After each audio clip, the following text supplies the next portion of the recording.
right, I'm done. Whew, that's enough cardio for one day.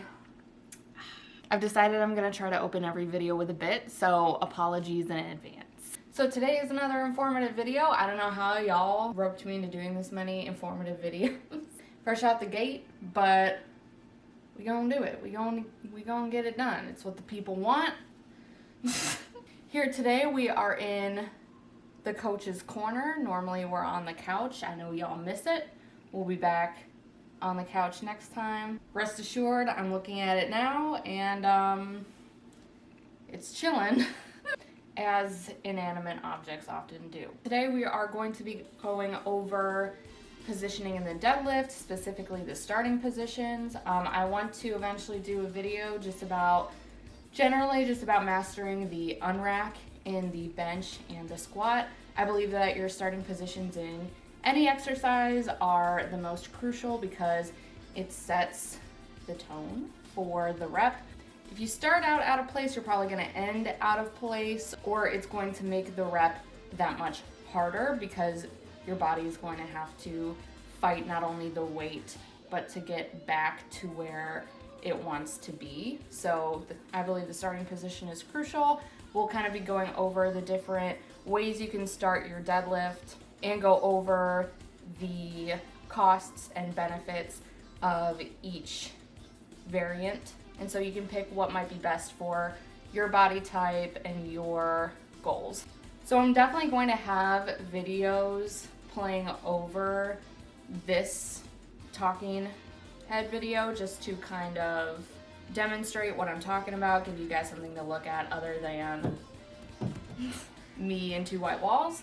But I wanted to film this portion standing just so I could, again, just like mime out anything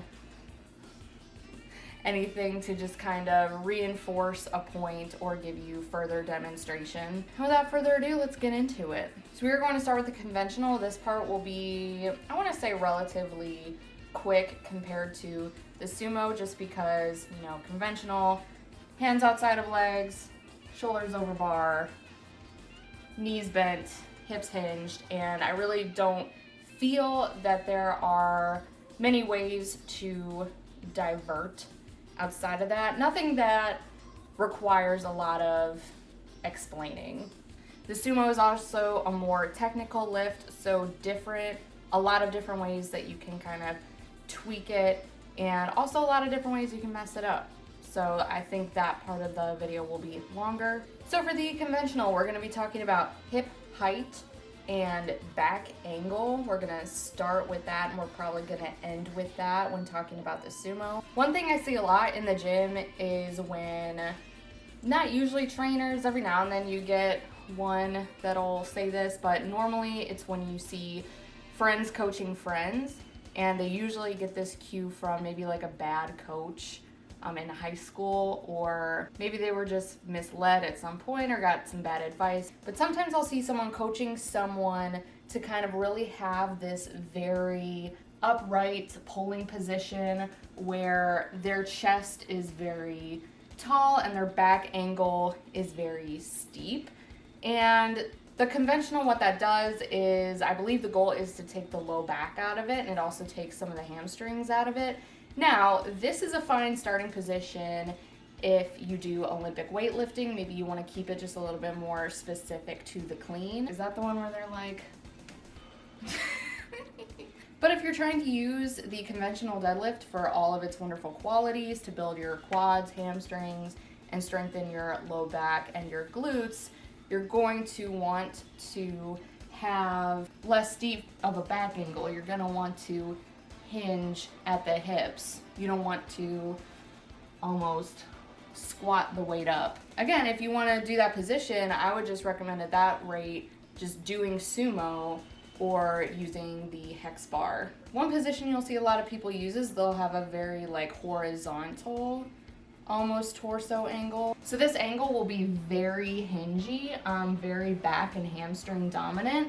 Sometimes just the way your leverages are, that position is just better. Back when I used to teach group fitness, we were doing like high rep deadlifts, and I had a client who had that very hingy, very horizontal, back angled deadlift, and we were doing very high rep, and I asked her, I was like, how does your low back feel? Just because you're not really putting your low back in a compromised position in that position, but you are using it more than, say, like your quads.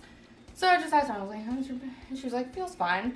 So I was like, okay, like just keep doing what you're doing. But that would be a great way to get like a low back and glute and hamstring pump, would be to pull that way.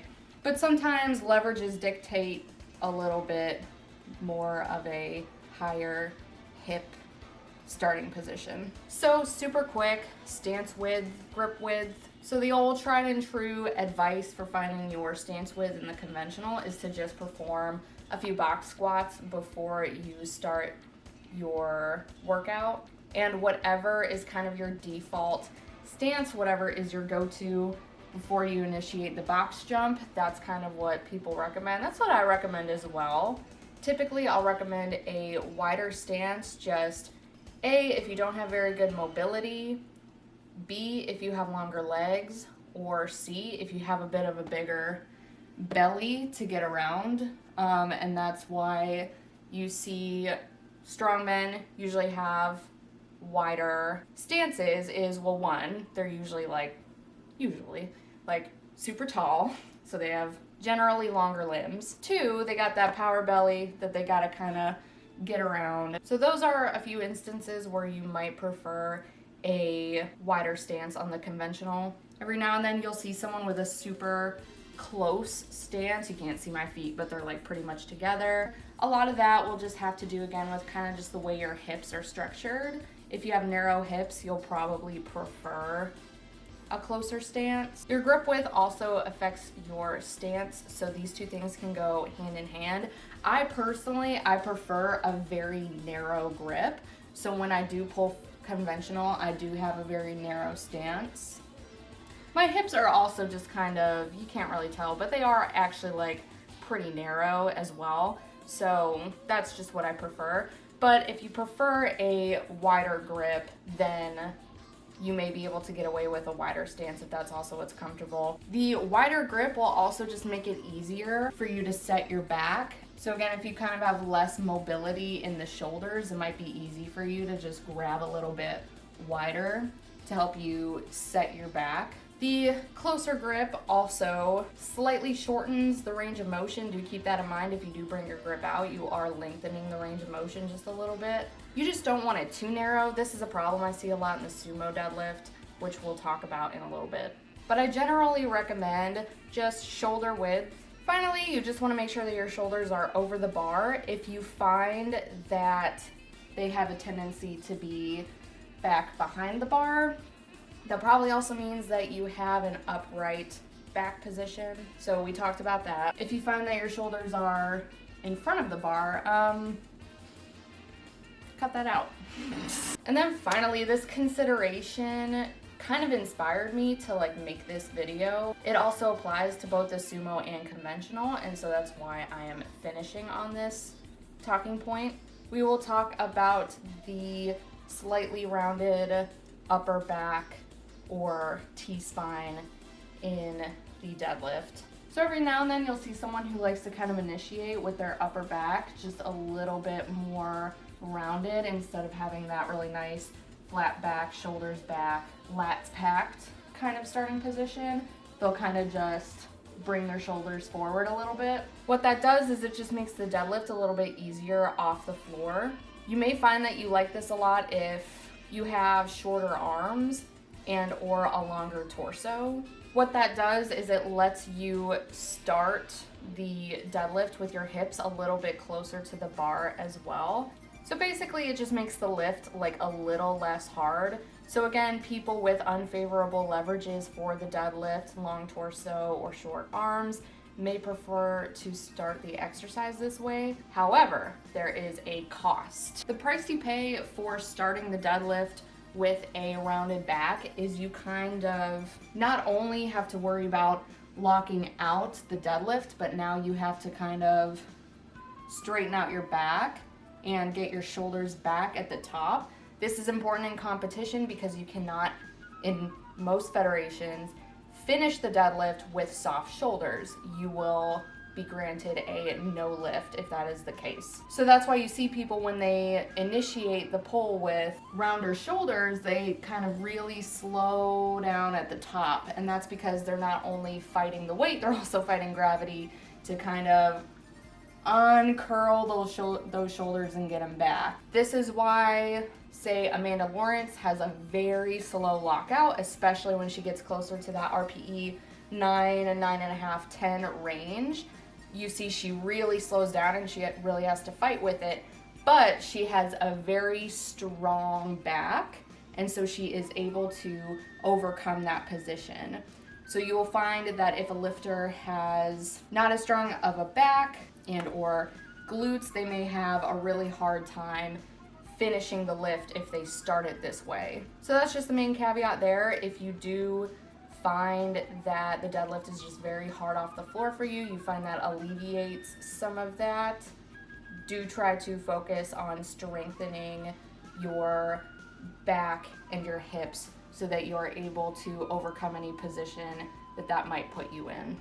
Hello, here you see me in my natural habitat, the gym. This is the group fitness room of my place of work and business. So normal people would have backup batteries for in case their batteries die in their camera, but I just have a backup camera. So it'll be really interesting to see how much the quality differs. The thing I'm most worried about with this camera is the sound quality, how much it'll change. I don't think it'll change too much. I think I'll just sound like really boxy. But anyway. So I originally planned on posting the conventional portion with the sumo portion, but I just finished trimming up the excess on the conventional portion this morning, and it's about 12 minutes, and I still have 40 minutes of footage to go through.